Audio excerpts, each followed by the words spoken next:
Hello, welcome to Tuesday Talks. We're just going to give it a second here while people log into Zoom. And if you're joining us on YouTube, we're so happy to see you there as well. And just bear. All right, give me a second while I share the PowerPoint.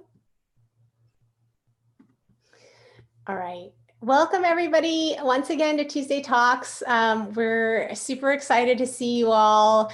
And we are very excited because we have some great colleagues from 4 great liberal arts colleges, and they're going to actually give us some really practical tips today. So I'm very excited about that. So I just wanted to let them go ahead and introduce themselves in a minute here. But before we do that, just a few nuts and bolts as usual. If you have questions, I really encourage you to go ahead and ask them right as they come to you in the Q&A box. That gives us time to kind of consolidate and make sure we cover as many of them as possible.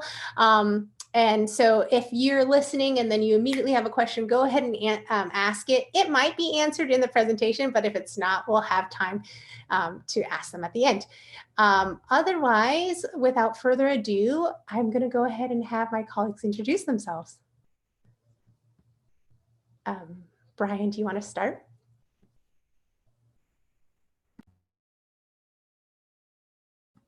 Okay, Brian, hold on. I think you're muted. Okay, we'll try again. So hello, my name is Brian Atkins. I'm the Director of International Admissions at Dickinson College, and very happy to have this opportunity to speak with you today.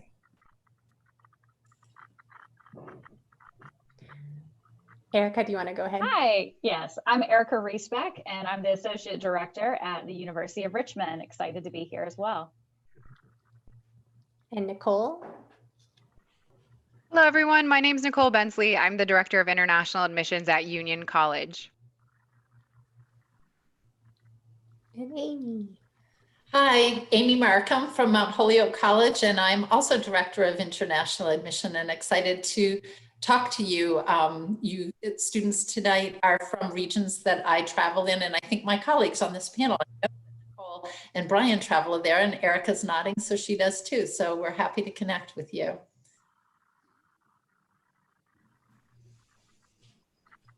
Okay, so alphabetically, let me start here with Dickinson College. Dickinson College is the 16th oldest college in the United States. We were chartered in 1783. We are, if you can see the map there in the center, we are about 3 hours from New York City, 2 hours from Washington, D.C., and have programs in both of those cities. We are considered the #1 school for sustainability education in the United States, and there are courses in sustainability in every single one of our majors. Our #1 major is international business and management. And again, within that major are woven issues of sustainability. So we'll talk about that a little bit later as we move through our presentation. Off to Erica now, please. Oh, not Mount Holyoke. Or Mount Holyoke. I think we're in alpha order now.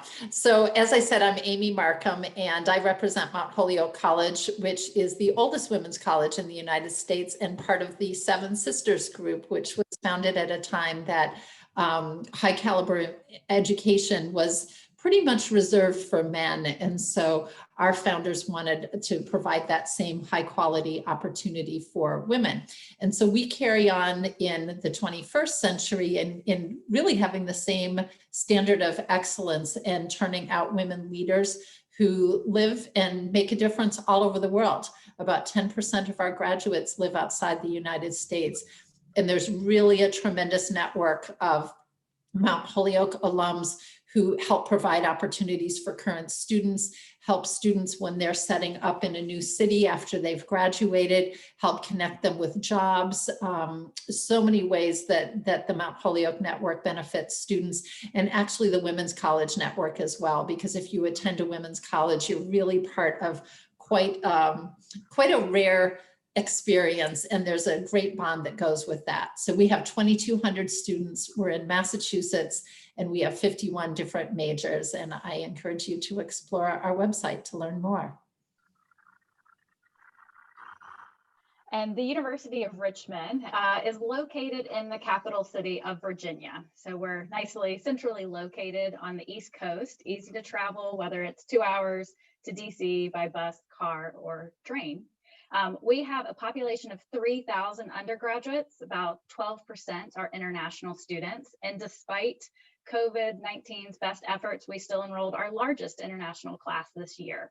Our students choose Richmond, I think because of the liberal arts and science feel, the small college, but we are a little bit unusual among our peer set because we have an accredited school of business, as well as the first undergraduate school of leadership studies in the country. And so those two additional features on top of offering, the arts and humanities, sciences and social sciences, having that added pre-professional programs in business as well as leadership are really strong features of our curriculum. Richmond also has a signature program we call the Guarantee, where we guarantee you funding up to $4,000 for a summer research or internship experience, because we do feel that what happens outside the classroom is just as important as you work your way to finding that great job or that great graduate program after you leave us. A Richmond student is typically pretty ambitious. Our mascot is the spiders, which I know is very unusual, but we do think there's that sort of curiosity that goes along with being a spider. So if you like the idea of multiple majors or minors or just really mixing it up, this is the type of place that has a lot of academic and freedom and flexibility for our students. Thank you. All right, last but not least, so again, I'm Nicole. Union College is in Schenectady, New York. We're considered a part of the capital region of New York State, being right next to the capital, which is Albany, not New York City. We are nestled between New York City, Boston, and Montreal, so about 3 hours by train or bus to each of those locations, which is an exciting region for us. But in a safe city of Schenectady, our campus is all residential, 2,200 students. We were founded with a belief of bringing together people from various backgrounds in Union to learn and grow and be in an environment of respect together. Our campus is unique in that we have 58 different majors and minors. Anywhere from 50 to 60% of our students have at least one of their majors in the STEM fields, so science, technology, engineering, and math. That doesn't mean that everyone's in the STEM fields, but what it does mean is that from an early period, so back in the 1800s, surprisingly, before this little school, MIT had engineering, Union pioneered the way for an all undergraduate education for engineering majors. And for our students in all disciplines, what that really meant is a formulation of taking your learning and putting it into action. So we have state-of-the-art facilities, really graduate level facilities for students to use at the undergraduate level, whether you're interested in art restoration, data analytics, political science, biochemistry, astrophysics, or one of our engineering majors or beyond. We really work hard for our students to take what they're learning and put it into action, either through research throughout all 4 years, internships, or even after. One of the exciting new facts that I found, so again, we talk about the crazy 2020 year for graduates. We had 100% placement for our students in our OPT programs. So thinking about when you graduate, being able to stay in the US and secure jobs. All of our students who pursued them this year had 100% placement, and the same with our graduate level placement. So I think all of these opportunities just equal excellent success for our graduates. And I'll just leave that there. Thank you. So today we're talking about things that you should be considering when telling your story to admission. And yeah, senior year will be easy, they said. All you have to do is apply to college, they said. Not so true this year. And senior year is never easy.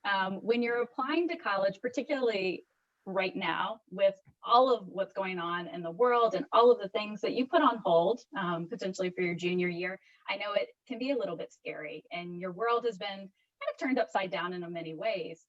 And so there are new challenges that you're going to be facing, not just because of coronavirus this year. So one of the things that's different because of the coronavirus is that more and more colleges, actually most colleges now, have become test optional. The 4 colleges here have been doing it for a long time, so this is nothing new for us. We've been doing it for quite a number of years. We're used to reading your application without having SAT scores or ACT scores as a part of it. So that's not a big adjustment for these schools, but many of the other colleges and universities across the United States are doing it for the first time. So they're having to adjust how they read your application and take a look at you. One of the things we have not eliminated, however, is English language proficiency testing. So things like the TOEFL and the IELTS and Duolingo are still things that we're going to be asking you for if you're not in an English-speaking school or you're not coming from an English-speaking country. As part of that, we often ask students to do an interview. So many of the schools, it's an optional thing, and for some schools, it's a required thing. Really dig into the websites to understand that better. There's many ways to do it. You can do it with us and set up interviews with us individually, or down there at the bottom of the screen, you can see InitialView. Great opportunity to do interviews with them. We really like using InitialView interviews.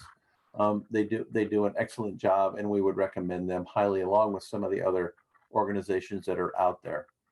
But think about test optional for all the schools across the country, and think about taking the opportunity to do an interview with any one of us or use InitialView. And although there have definitely been challenges, one of the, I think, big advantages and benefits that we have reaped from having to kind of reorganize our lives is that we're able to connect even more than we ever have before. Virtual engagement, it allows students to do information sessions and tours, whereas in the past, we might have only had them physically on our campus. So one of the things that I want you to be aware of is this idea of demonstrated engagement.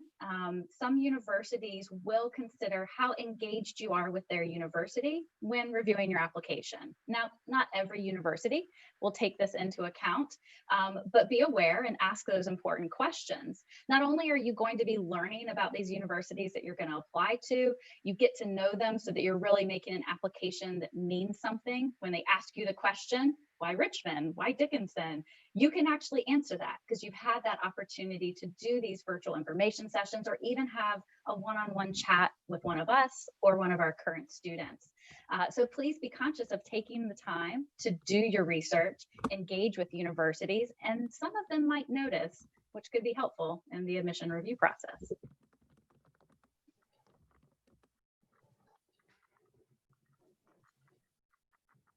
This is.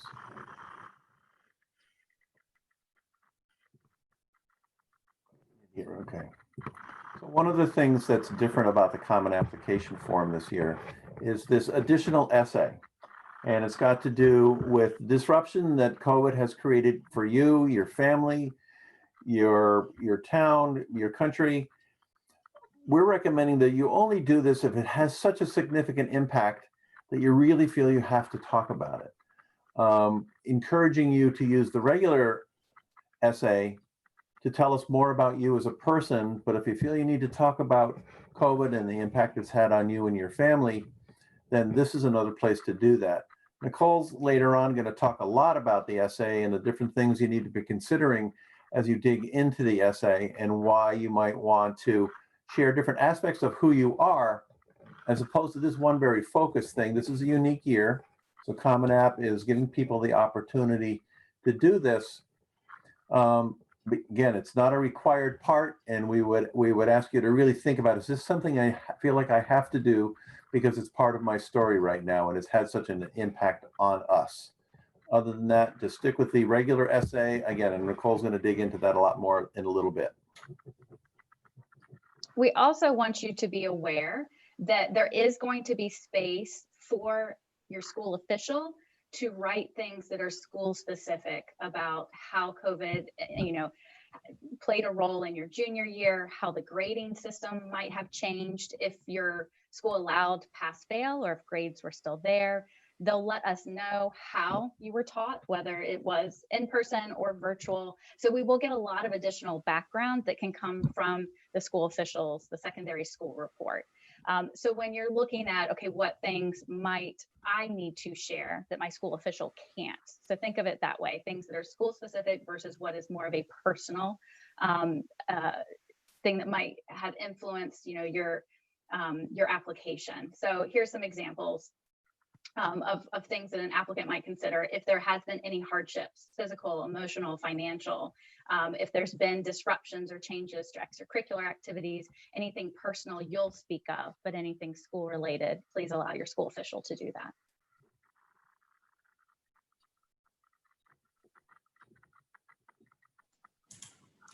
Okay, so now we're going to talk a little bit about how you highlight your talents and your accomplishments in the extracurricular portion or co-curricular portion of your application. And in talking about this, I'm going to be speaking as if you are submitting either the common application or the coalition application.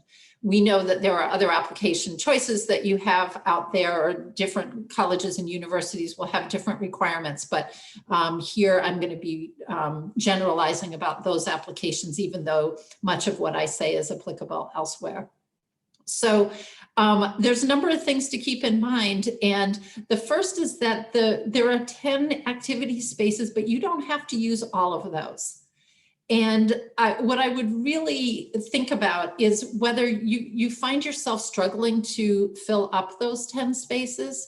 And if you are, then you're probably going to be putting things in that aren't going to be important to the review of your application. So if you're really stretching, I would say it's better to have a shorter list of meaningful activities than having a longer list of things that may look to us like, oh boy, that person's really trying to fill these spaces up. We want to know what was significant and have things that you've made a real commitment to. Keep in mind also that you've got a limited number of characters to tell us what that thing is and to describe it. So there's the title, which you get 50 characters for, and it's really important that you keep in mind that acronyms and abbreviations may be very common within your school or within your country, but we might not know what they are. And if we're going to accurately assess your application, we need to know what the thing is that you did. So you can abbreviate, but I would say don't use acronyms. And if you abbreviate the word in a way that we're going to know what the full word is, that it's not just some sort of coded abbreviation that's used in your school. When you are using the description, you don't need to write things in there that state the obvious. So just like the 10 lines don't all have to be filled up, you don't have to write a big long description for something that's obvious. So if in the top line you say that you acted in a play, you don't need, or if you said that you put theater, you don't need to put in the description acted in a play, because we understand that. But maybe you had a lead role, or maybe you directed the play, or maybe you wrote the play. That's a place where you might want to put that in and consider giving us a little bit more description, since that part isn't apparent. Next slide, please. So here are some things just for you to keep in mind. And one of the really important ones is to list the items in the order of importance to you. And it's apparent to us a lot of times as we read that you list the items in order of what you think the importance is to us. So we might see something at the top that sounds really impressive, and you did it for 4 weeks for 6 hours a week once in your 10th grade year, but it sounded like a really impressive thing, but you never did it again. But something farther down on the list, you've been doing all through school, and you've been doing it steadily, but maybe it's a sport. So it doesn't sound so serious or important as a research project that was up at the top of your list. If that research project was so important to you, I would expect that in other places, you'd show that you went deeper at other points. So the sport might really be the biggest thing for you, and that's okay. We're not judging that one thing is more valuable than something else. We're using this section to try to see, what do you like? How do you like to spend your time? And one is not necessarily better than others. You should also really be realistic about the number of hours per week and weeks per year that you're involved in things.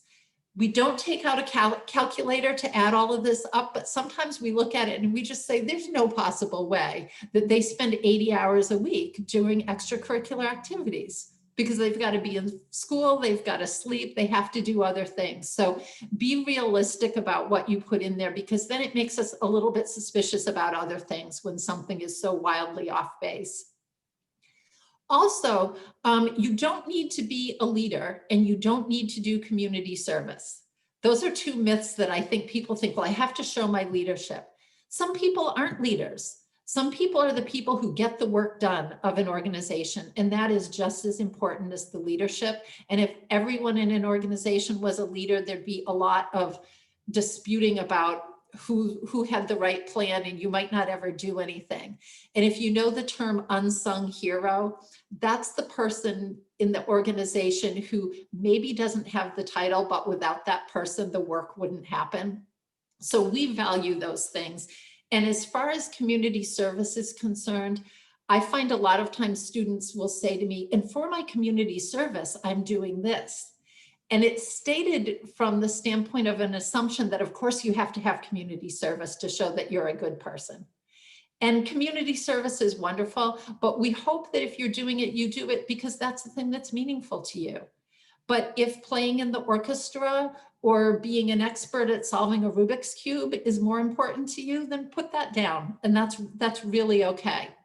You also want to quantify, if possible, what you've done.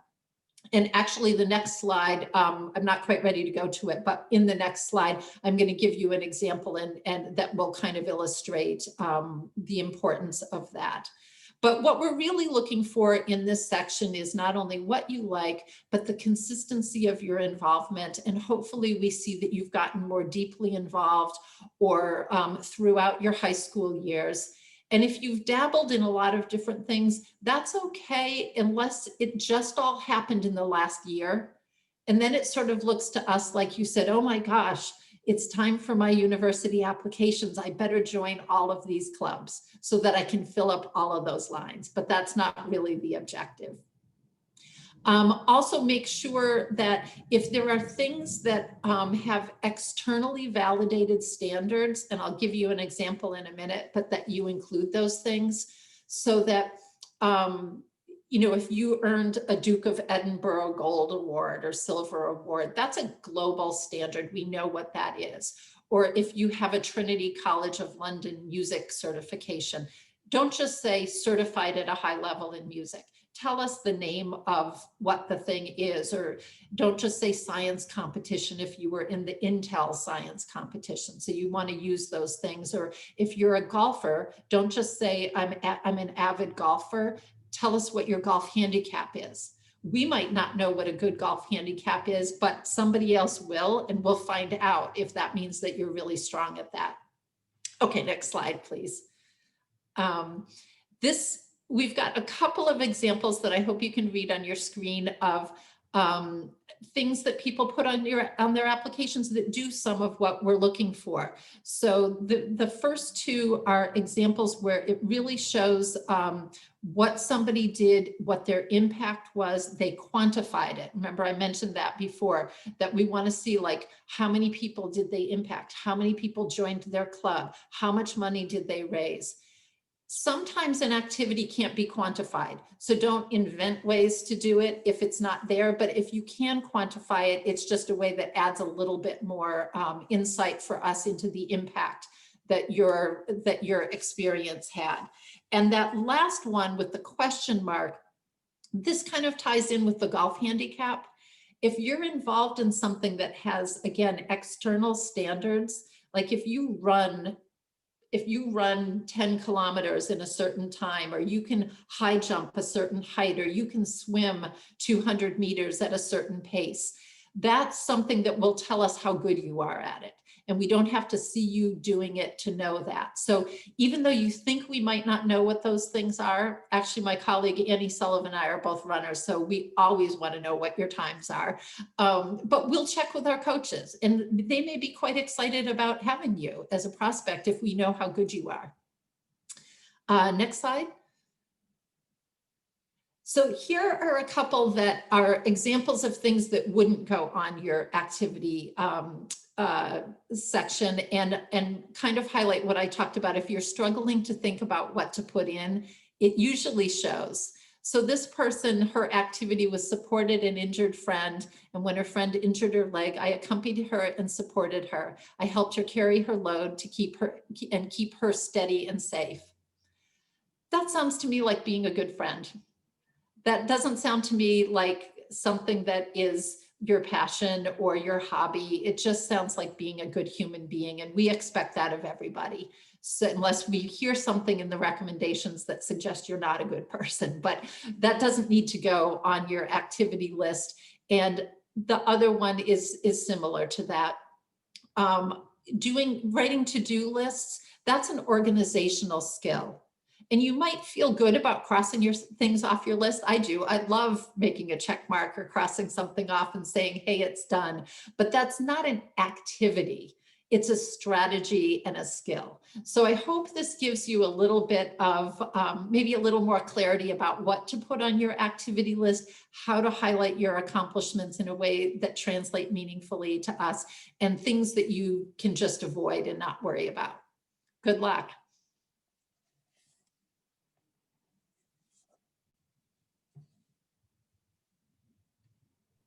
Okay, my turn. The exciting part, the grand finale, something everyone's excited about is writing their essay, right? Nobody's nervous. Nobody's a little stressed out about it. Nobody looks like this picture from Spies in Disguise. I have 12-year-olds. We watch a lot of animated films in this house. If you haven't seen it, I recommend it. It's fabulous. But I'm going to tell you why you do not need to freak out about writing your essay. It's going to be super easy and you're going to be brilliant and we're going to love reading it. So the first thing I'm going to say is that I can't put my slides, so I'm going to say that first. There we go. You can start where a lot of people start, which is with the common application prompts. These are the prompts for this year. If you do that, I would say focus on the things in red. And that might be a good way to start thinking about what you're doing with this question. So it's not really about the question. It's the things like meaningful, or you learn, or your thinking, things that captivate you, your choice. Really, these are the things in red are the things that you want to focus on rather than the broader question. And if you want to go, I think Gloria, you took back control. So the next slide is, what is the purpose of the essay? Well, go to the next slide and I'll tell you. The purpose is the following things. So we want you to take this opportunity to personalize your application in a way that's unique to you, to tell us about your writing abilities, but also to share some insights on some things that are specific or personal to you, as listed here: ambitions, experiences, but really in a unique way that can only be done in an essay. So if you go to the next slide, really what we're getting at is not the topic or the particular question. Some schools will have a particular question they want you to answer that's very specific, but really the questions in the common application are really to just give you inspiration about how to talk about you. We want to know about you. So it's how you write and what you write that reveals about yourself that we want to know. Gloria, you want to have the next slide? So in the end, we want to know about you, but that might be a difficult question, right? As a high schooler, you might be thinking, who am I? I'm not really sure. So on the next slide, we're going to talk about how to reflect on who you are to really drizzle that down a little bit into an essay that is, in essence, a very few amount of words to talk about the really expansive, amazing you. So if you haven't seen this film, also good, Inside Out. This scene is from inside a young girl's brain, and what I love is it's showing this young girl's different personality islands, right? So really, when you think about personality islands, they're sort of significant pieces of you. She's got family island, friendship island, hockey island, and fun island. And on those islands are sort of her memories, or her core memories sort of have made these islands of importance in terms of her personality. They're the things that are most significant or gathered in her. And that idea of core memories is a beautiful one, right? The idea that there's special moments in our lives that are going to stick with us for our whole lives. So an essay can, in essence, highlight one of those core memories that's sticking with us, that really is an essence of who we are, and can be beautiful, just a beautiful little window, a moment of a window in who you are through that core memory. Or what students can do is to use a memory, a core memory, or a moment to walk us through all of your personality islands, to then give us an overview of what it is that makes up you. How do you tick, right? And you can do that through one of the prompts as sort of a way to guide you, or one of your very own. So on the next slide, there's another opportunity for you to think about where to begin. And this is from the College Essay Guy. He's got a bunch of really great tools for free on his website. And one is to make a list of 21 details from your life, random details. So I threw in 3 here, random things that you get to know about me. I feel like it's only fair. We're going to get to learn all about you. So here's some, very rare, maybe unique things about me or not that I think are important, and things that just random details. And I could use one or multiples of these details to tie together a theme or to highlight sort of in a very personal way pieces of who I am, or use one of them to just build on a story to tell you a little bit about who I am. So on the next slide, the next opportunity you have to kind of think through things is the questions to get to what we call essence objects. So there's a whole list of questions on the Essay Guys page that can prompt you to think about things that might be important to you or things that are essential to you. It's just a guided brainstorming technique, basically, to get you thinking about the fun, cool things that sort of make you up or that are parts of your life. So on the next slide, is another sort of common theme or way that students approach an essay. It's the challenges essay. And what I would say is this is the easiest one for students to go wrong on. I say it with just a heavy warning. It's a common essay that we will read that there was this problem and I tell you a little about the problem and then I save the day. And it's a formulaic theme we often read in essays, and it doesn't really give us a window at all into a person. It just tells us very basically about a challenge you faced. And the concepts listed here for challenge essays really allow students to dig a little deeper into why the challenge. So you can use a challenge as a theme, but dig in deeper in terms of what were the effects on you personally? What were you feeling? What was needed, or what did you need, and what about it did you learn? And in that way, you can take the challenge essay and make sure that you're making it very specific to you rather than a very generic challenge essay. So the next slide gives you some, or actually not this one. So in the end, what we want you to think about is, or tell us about, is what's your story? That's what we want to know. And in telling your story, making it a compelling story, you do certain things, which are on the next slide. They are really using specific grammar and writing techniques that clearly give us a vision of you beyond sort of the things we talked about in terms of learning more about you, but in the writing. You want to make sure you use all of your senses if possible. If you can engage all of my senses, tell me what that favorite food smelled like. Tell me a little bit about that scene and what the colors were. Tell me how it felt. Tell me what I would touch or feel. Using as many of my senses as possible engages me in your memory or engages me in your writing in a very deep way. Using all of your senses, but also using very descriptive words, but words that are in your vocabulary. So don't reach too far on your vocabulary, but using appropriate nouns and verbs combined with adjectives and adverbs that really build a scene for you. On the next slide, we have some basic tips. So don't repeat. I saw a question in the Q&A. Don't repeat what is in the rest of your application. Don't repeat COVID here. Keep COVID in COVID. Don't repeat your activities listings or significant achievements. Do not put them here. Do not put something that should go into additional information in terms of a explanation for things. That's not the purpose of your essay. Your essay is to be very focused, a window to answer the question and give us a slight view of who you are through your writing. So do not repeat what's in other parts of your application. Show the outcome. If you're showing me a challenge or you're showing me something that happened, make sure a young woman wrote about the skiing race that she was doing, and she was at the top of the mountain and really just thinking about the challenges she faced. And at the end, she didn't even really tell me like what happened at the end. You faced those challenges. Did it go okay? Did you finish the race?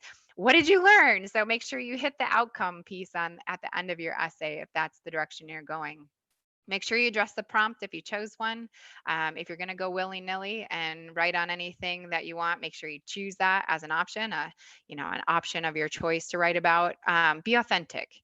And the way that if you want to click the next buttons Gloria, the being authentic part, the don't try too much, and the proofread. Yes, all of the proofread errors are intentional in our slides just to catch and see if you've caught them.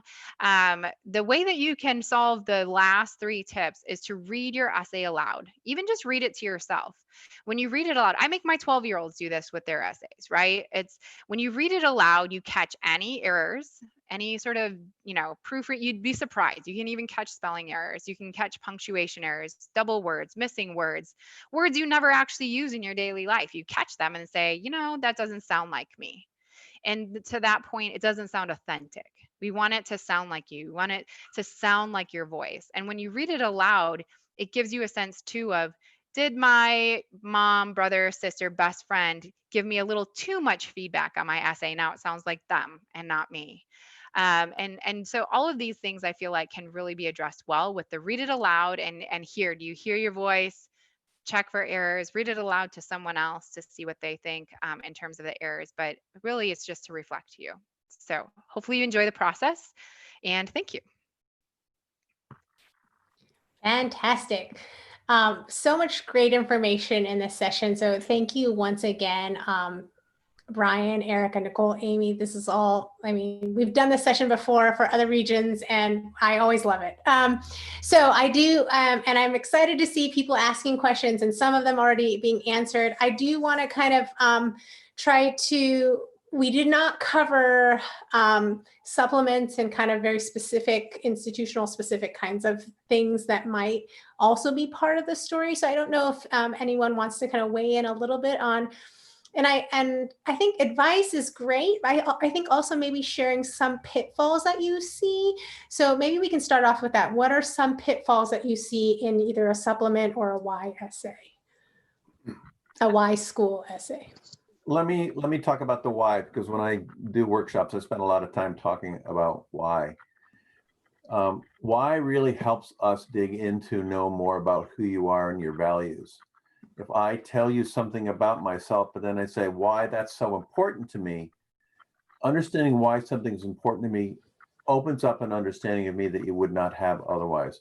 Most students in their essays are focusing on what, much of what Nicole talked about, this happened, this happened, this happened, and then you resolve it, and this was the outcome.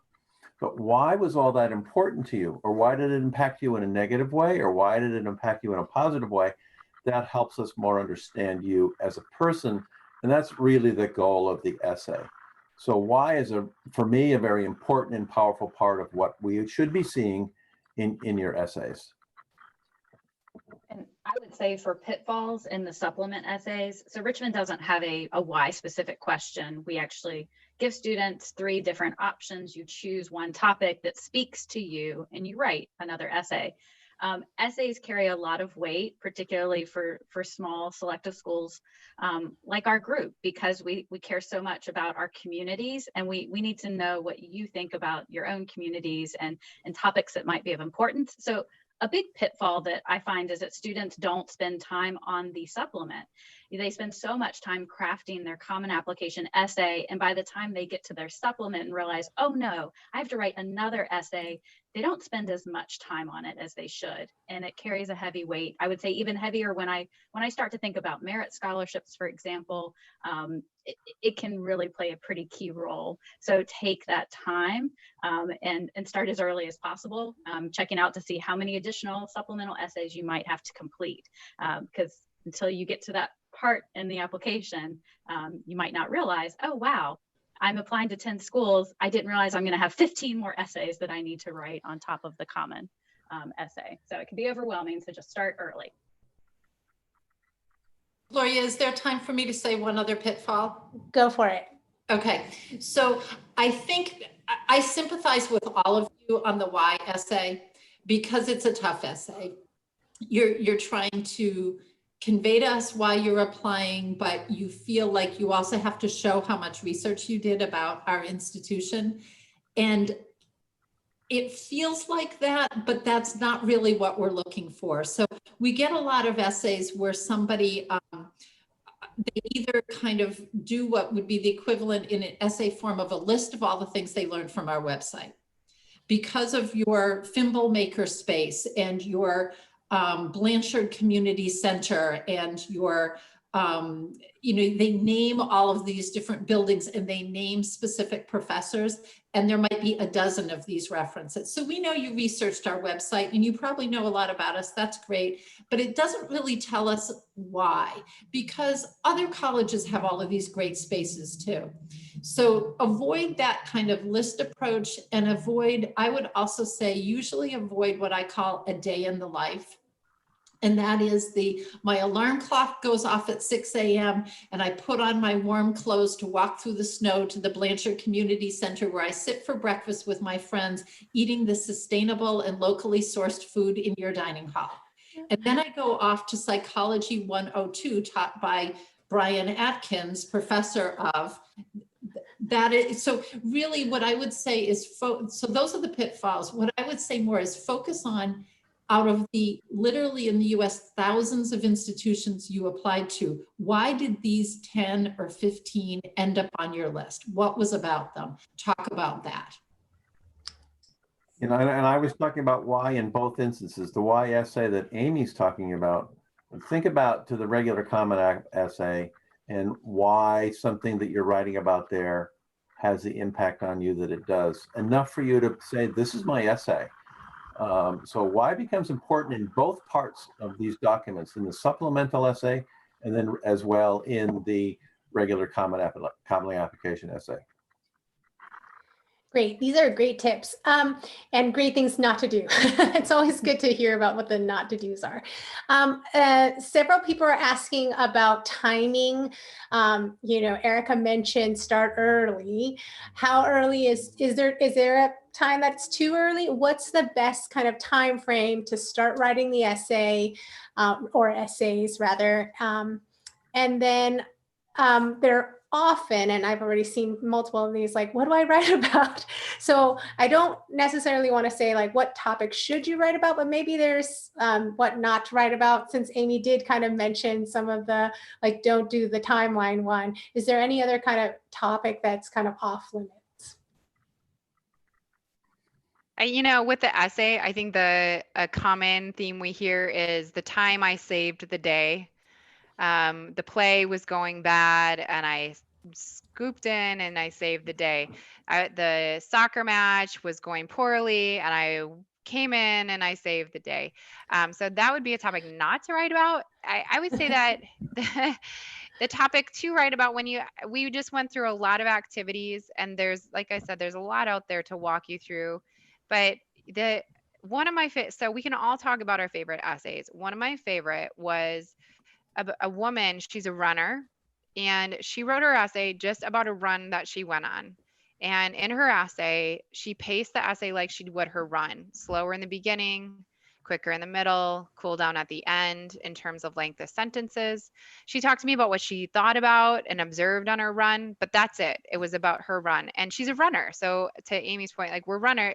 I get that. If you're a runner, then that's what she wrote it about. Another student, he wrote about, he wanted to study bugs, and he lived in California and cockroaches were easy to find. And so he wrote about his easy access to cockroaches and what he learned from observing them. And so your essay should be something, I talked about the different activities you can do to get at some of the essences of your daily life, and know that all of them are special because they're unique, they're special to you. And so if you're living in India or Nepal or elsewhere around the world, you may look around and everyone may seem to share things in common with you, but to us, they're just maybe uniquely to you. And they're important because they're important to you. So it could be, you have to spend a little time to think about what you want to write your essay about, what piece you want to highlight. We know it's not the whole picture of you. We're not expecting the whole picture of you in that really short essay. We don't want that because we would never get any of it. It's too short to tell us that story. But give us an essence of, of you.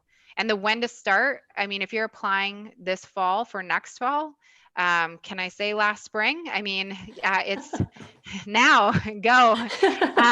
If you're, a rising junior or sophomore, then I'd say,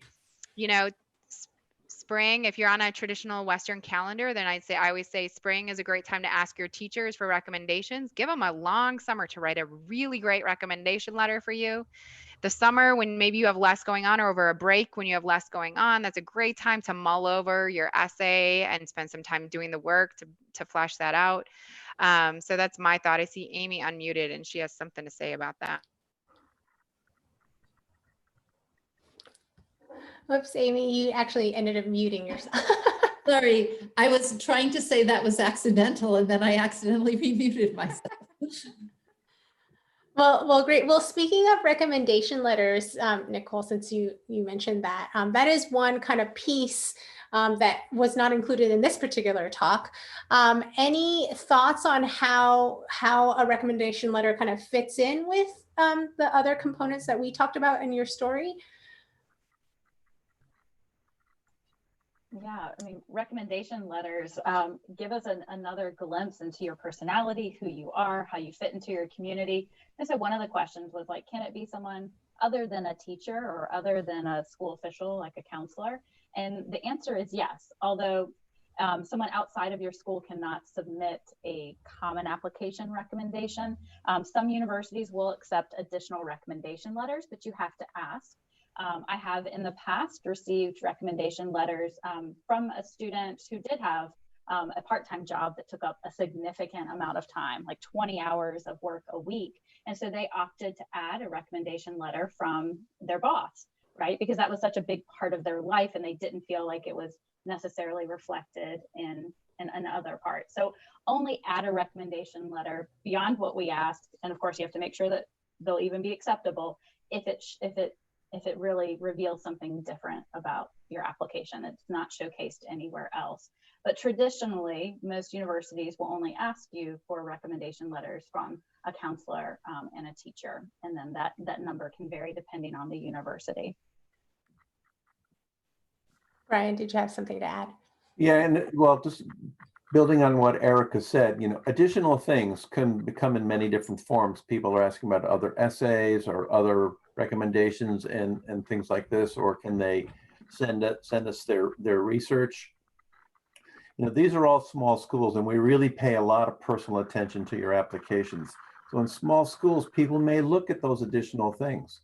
In schools that have much larger volume of applications or there's much larger institutions, those things may never get looked at. So please keep that in mind when you're sending to these and any of these extra things to any of the colleges or universities that you're thinking about.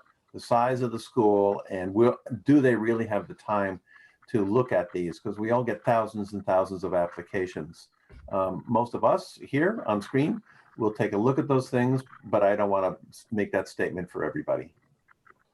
I want to say something about that too. And in looking at it, if you send me a whole research paper, I can almost guarantee you I won't read 100% of it, but I'll see what it was about. I'll kind of look at the body of what you did and I'll look at the conclusion. But if it's 10 or 15 pages, unless it's a topic so near and dear to my heart, I'm not going to be able to read the whole thing.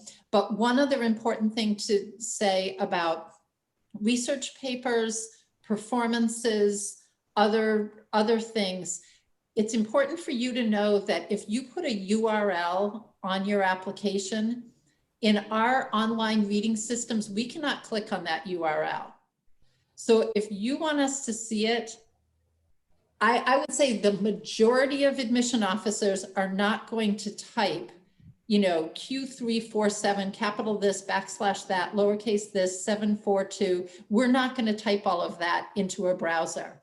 So just know that that is not clickable and that it's better to use an upload feature like SlideRoom or upload your actual research paper so that we can easily see it. There are times that I do go through that because I feel like something's going to be important enough in there that I have to see it. But I will admit that most of the time, if it's a URL, sorry, but you're out of luck. And I hate saying that, but I think it's helpful. Can I just see from my colleagues, do you type in URLs 100% of the time?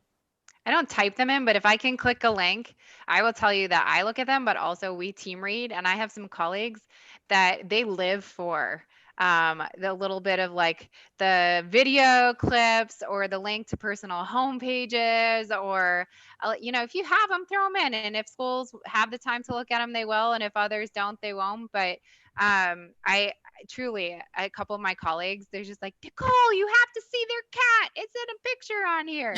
So, you know, I can't say, you can't guarantee that we're going to look at them. We read, I mean, I think I read 1,700 applications on my own last year, so we don't have a ton of time, but you know, if you have to type it in, to Amy's point, no, I'm not going to type it in. But if I can, That's where it ends for me. yeah, but if I can If click I it, don't have to type it in. you know, it So gets to be long maybe if days. you have a link shortener, if for that might be a Yeah. good. Yeah, Increase your but chance. it gets to be long days. So, you know, I mean, For all of us, it's time management, just like it is for you students in terms of juggling all the things you need to do. It's a large part of time management for us. And do we have the time and opportunity to do the things that we're talking about right now? Yeah. Keep I in saw, mind- oh, go ahead, Amy. Just really quickly, keep in mind that the application asks for the things we need to have to make a decision on your application. Anything else is on top of that, but we ask for what we feel we need. So just don't overwhelm us. I saw a question earlier about recommendation letters in terms of who to ask, and we do have certain, you know, families who come from areas where English is not the first language, and so sometimes there's a concern about the quality of writing versus kind of the knowledge that the person might have. I think the same question for those students who English is not their first language. When you look at the essay, how are you evaluating written English ability, or are you more concerned about the content? Maybe it's both. It is both. I mean, English, to be successful in our colleges, we all have a certain standard of writing that we want people to have. We're going to work with you to improve your level of writing. That's one of the goals of all of our colleges, to make anybody who comes to our college, whether they're native speakers or not, a better writer. But you need to be at a certain standard just to be able to be successful from day one in any of our colleges. So that's going to be an important factor in this, yes. But we're all been reading international applications for a long time. We know what English sounds like coming from international students. We're not expecting perfect English from anybody, but nor are we expecting for your English to sound like any one of us who it is a native language or a graduate student level. That's a red flag as well, when students' essays are beyond anything I could write. We often question who really wrote this essay. So we really want to hear your voice and how you write. And we do understand the variations of English that we're going to see. And to kind of loop back to the recommendation letters, though, I would say that we don't expect the recommendation writers to have strong English. And so there's a couple of different things to think about. So if the recommender is writing and let's say they're your English teacher and their English is maybe not fluent, that might tell us something. But beyond that, we're going to expect that perhaps your recommenders are not going to have fluent English. There's also an option for most schools to have the recommender write the recommendation in native language, and then it can be translated by the student or official in English, and both copies, the original language, so it can be submitted along with the language of English for translation. So that's an option as well. So I'd say, you know, don't feel too hindered if they feel more comfortable writing it in a native language. Feel free to do the translation and send both copies in as well. So, but we're not judging the English of the recommendation writer, again, unless they're an English teacher. Great. So we've covered some of this, but a lot of people have questions about the additional, like, other things to tell you beyond the requirements, and kind of where to put them. And so any advice you have about, you know, Amy did such a great job of talking about kind of extracurricular activities, like what should be and what shouldn't be, but are there recommendations on how to provide additional things that would actually make you look or make you add value to the rest of the application. And another question was, how carefully are you reading all of these things? And so I don't want to uncover the veil completely, but if any color on, how you piece all the things together to make an informed decision. I'll say something about that. I think how carefully we're reading it, if it's required parts of the application, I'm very confident that we're all reading it very carefully.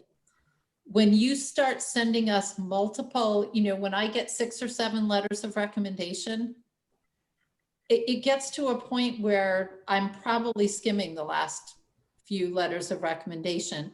Most of the time, extra letters of recommendation are just more people saying the same great things about the student. So I would really recommend only sending extra recommendations if there was a question in the chat about someone that you worked for, a former employee. If somebody's going to be able to talk about you in a way that somebody else can't, that will bring more light to who you are, sure, ask one person, maybe 2 people, but make sure that they know you in a way that they're going to address something that we haven't already learned, and we'll read that because that's informative to us. As far as submitting research papers or research abstracts, keep in mind that what Brian said about, the time that we have to do all of this. So if there's maybe one thing or at most 2 things that you want to send, that's fine. If you're a poet and you want to share a poem, go ahead, but don't send 10. If you write stories and you want to share 1 short story, go ahead. But this is not a process about us knowing everything about you. It's a process about us knowing if you're academically prepared for our institution and enough about you to know if you're a match, if the kinds of things that you like and are engaged in are the kinds of things that fit within our community. We don't need to know everything about you to determine that. So pick and choose carefully. And I'd say 1 or 2 extra things. My colleagues maybe feel differently, but if you send too much, the really good stuff can get lost in everything else. Wonderful. Well, we just have a little bit of time left, and I wanted to make sure that all 4 of our guests had a chance to kind of give a closing thought. Sure. So one of the pieces of advice I received from my counselor many moons ago was to only apply to universities that I would want to attend. And it sounded very simple at the time, but I think one of the biggest pitfalls is that we start to just send out applications in a little bit of a panic because we want to make sure that we receive acceptances. And she just told me and reminded me, think about this, right? If all of your applications came back and only 1 school said yes, are you going to be happy at that school? And it really did make me reevaluate where I was applying and the reasons behind it. So just to take that extra moment to make sure that every single place that you apply, you would love to be there, and that could be your home for the future. I think, and I say this often when I'm talking with students about how to do an interview, but I would just extrapolate that and say about the whole process. Just be you. Don't be who you think we're looking for. We want you to be authentic and to be you. Don't, it's particularly when in interview situations, don't tell me what you think I want to hear. Just we're trying to understand who you are as much as we possibly can. So help us understand that. This needs to be authentic and personal. We're really trying to get into you as a person, and as what Amy said, and are you the kind of person who's going to be able to fit in and be part of our college community?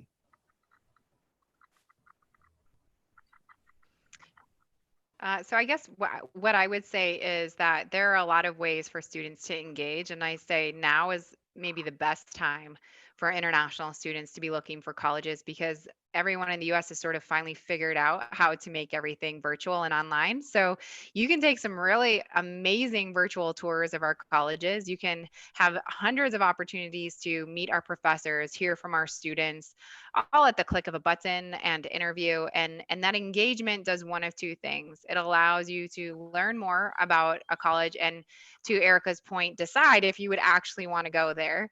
But it also allows you to show us what we call interest, right? Engaged. You know something about our college because you've taken the time to learn about it. So that would be my recommendation.